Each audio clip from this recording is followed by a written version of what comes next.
မင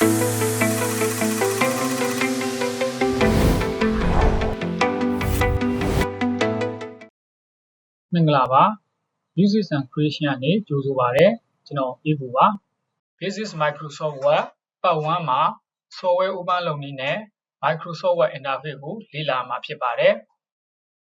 ကွန်ပျူတာမှာကျွန်တော်တို့က Software တစ်ခုကို Open လုပ်မယ်ဆိုရင် Start ကိုကလစ်ရပါတယ် Start menu ထဲက Open လုပ်မယ့် Software name ကိုရှာရမှာဖြစ်ပါ Start menu ကိုအခုလိုမျိုးအပေါ်အောက်သွားတဲ့နေရာမှာ Mouse wheel ကိုအသုံးပြုနိုင်ပါတယ်ကျွန်တော်တို့ကအခု Microsoft Word ကို Open လုပ်မှာဖြစ်တဲ့အတွက်ကြောင့် Word ဆိုတဲ့ name ကိုရှာရမှာဖြစ်ပါတယ်ခုလိုမျိုးတွေ့ပြီဆိုရင်တော့ဒီ software name ပေါ်မှာလက်ကလေးတစ်ချက်နှိပ်ပါဒါဆိုရင်တော့အခုလိုမျိုးစာမျက်နှာတစ်ခုပွင့်လာမှာဖြစ်ပါတယ်နောက်နည်းလမ်းတစ်ခုအနေနဲ့ကျွန်တော်တို့က software ကို step menu ထဲမှာတွားပြီးတော့ open လုပ်နေရမျိုးမဟုတ်ဘဲနဲ့ဒီ desktop ပေါ်မှာ shortcut icon တစ်ခုအနေနဲ့တင်ထားပေးပြီးတော့ဒီ shortcut icon ပေါ်မှာဒါပဲ click နှိပ်ပြီးတော့လည်း open လုပ်ပေးနိုင်ပါတယ် software ကိုကျွန်တော်တို့က desktop ပေါ်မှာအခုလိုမျိုး shortcut icon တစ်ခုအနေနဲ့တင်ပေးမယ်ဆိုရင်အရင်ဆုံး start ကို click ပါ start menu ထဲက software name ကိုရှာပါပြီးတော့ရင်တော့ဒီ software name ပေါ်မှာ right click နှိပ်ပါ more ကိုသွားပါ more ထဲက open file location ကိုလက်ကလေးတစ်ချက်နှိပ်ပါဒါဆိုရင် software ရှိတဲ့နေရာကိုရောက်သွားမှာဖြစ်ပါတယ် Microsoft Word ပေါ်မှာကျွန်တော်တို့ right click ထောက်ပြီးဝင်လာတာဖြစ်တဲ့အတွက်ကြောင့်ဒီ Word ဆိုတဲ့ name ပေါ်မှာအပြာရောင် highlight နဲ့ select ဝင်နေတာဖြစ်ပါတယ်ဒီပေါ်မှာကျွန်တော်တို့က right click ပြန်နှိပ်ပါပြီးရင်ကျွန်တော်တို့က send to ကိုသွားပါ send to ထဲက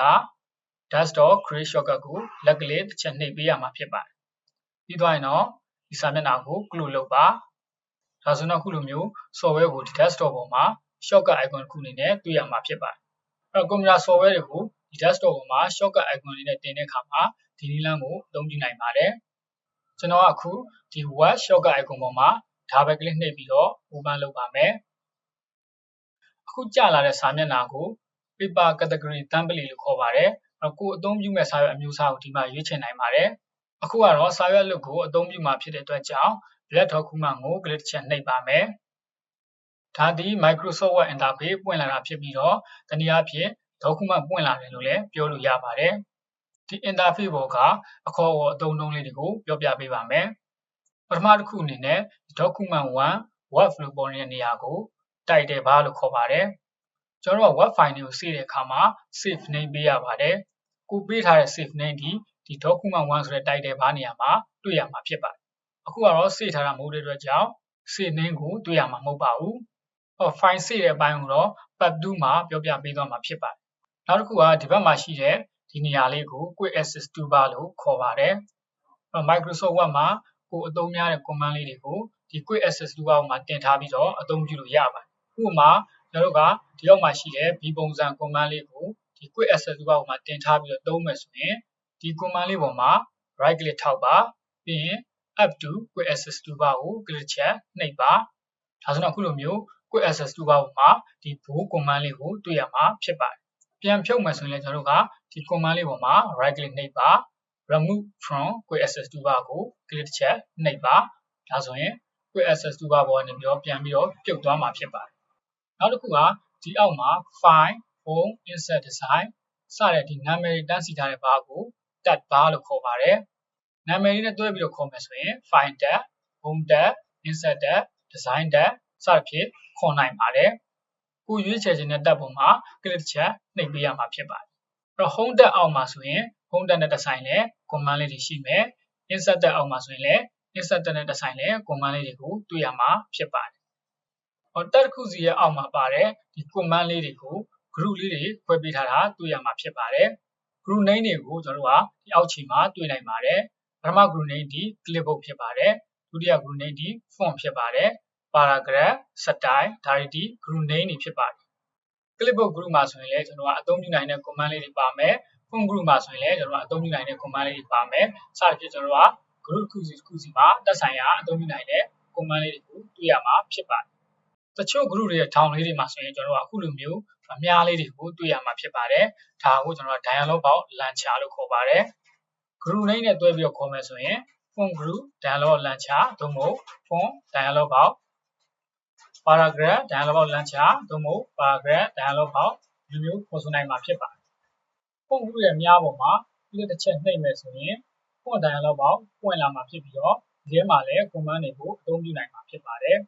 ။ dialog box ကိုကျွန်တော်တို့ကသူ့ sign ကိုနှိပ်ပြီးတော့ပိတ်ပေးနိုင်ပါတယ်။နောက်တစ်ခုကဒီမှာဆိုရင်အလျားလိုက်နဲ့ down လိုက်ပေးတဲ့ပုံစံလေးရှိပါတယ်။ဒါကို ruler bar လို့ခေါ်ပါတယ်။ ruler bar တွေကိုကြည့်ပြီးတော့စာရွက်အတိုင်းအတာကိုအကြမ်းမြင်ကြည့်နိုင်မှာဖြစ်ပါတယ်။ဒီအောက်ကအဖြူရောင် area ကိုတော့ paper လို့ခေါ်ပါတယ်။ကျွန်တော်အလုပ်လုပ်တဲ့အခါမှာဒီ paper area ပေါ်မှာအလုပ်လုပ်ရမှာဖြစ်ပါတယ်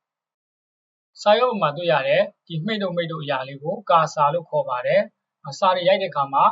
cursor ရဲ့ရှေ့ကနေထွက်မှာဖြစ်ပါတယ်။ဥပမာဖြင့်ကျွန်တော်ရိုက်ပြပါမယ်။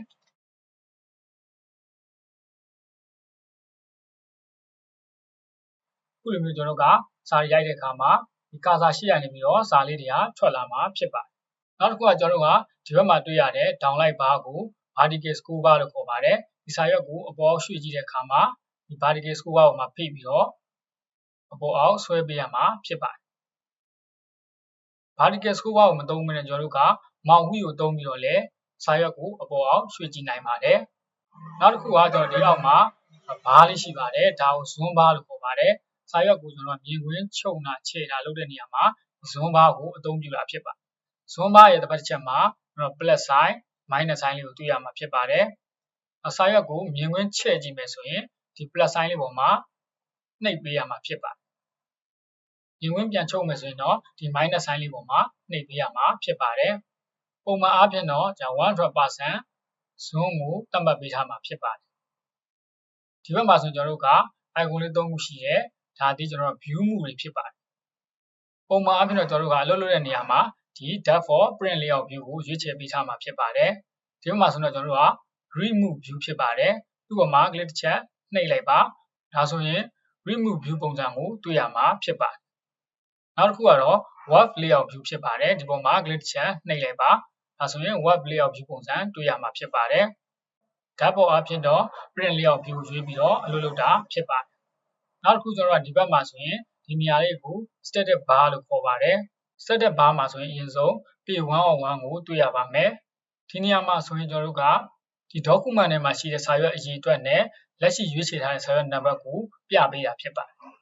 ပမာကျွန်တော်တို့ကဒီ document ထဲမှာစာရွက်10ရွက်ရှိတယ်ဆိုရင်ဒီနောက်က1ဆိုတဲ့နေရာမှာ10လို့ပြပေးမှာဖြစ်ပါတယ်။ကျွန်တော်တို့က3ရွက်မြောက်စာရွက်ကိုရွေးချယ်ပြီးအလုပ်လုပ်နေရဆိုရင်ဒီရှေ့ရနံပါတ်မှာ3လို့ပြပေးမှာဖြစ်ပါတယ်။အဲကြောင့်ကျွန်တော်တို့ကဒီ page 101မှာရှေ့ရနံပါတ်ဒီရွေးချယ်ထားတဲ့စာရွက်နံပါတ်ကိုပြတာဖြစ်ပြီးတော့နောက်ကနံပါတ်ဒီ document ထဲမှာကျွန်တော်အသုံးပြုထားတဲ့စုစုပေါင်းစာရွက်အရေအတွက်ကိုပြတာဖြစ်ပါတယ်။ဒီ document တစ်ခုမှာဆိုရင်ကျွန်တော်စာရွက်တွေအများကြီးကျွန်တော်ခေါ်ပြီးတော့လုပ်လို့ရပါတယ်။အခုကတော့တရထဲရှိတာဖြစ်တဲ့အတွက်ကြောင့်ဒီမှာ page 101ကိုပြထားတာဖြစ်ပါတယ်။ဒီဘက်ကကျွန်တော်တို့က3 word လို့ပေါ်နေတဲ့နေရာဒီစာရွက်ပေါ်မှာရိုက်ထားတဲ့စကားလုံးအရေအတွက်ကိုပြတာဖြစ်ပါတယ်။အခုကကျွန်တော်တို့က3လုံးပဲရိုက်ထားဖြစ်တဲ့အတွက်ဒီမှာ3 word လို့ပြထားတာဖြစ်ပါတယ်။3လုံးဆိုတဲ့နေရာမှာ Microsoft ဒီတစ်လုံး Word ဒီတစ်လုံး2090ဒီတစ်လုံးဒီလိုမျိုးယူတာဖြစ်ပါတယ်။ဒါကြောင့်ဒီမှာသူက3 word လို့ပြပေးထားတာဖြစ်ပါတယ်။ Okay ဒါဒီ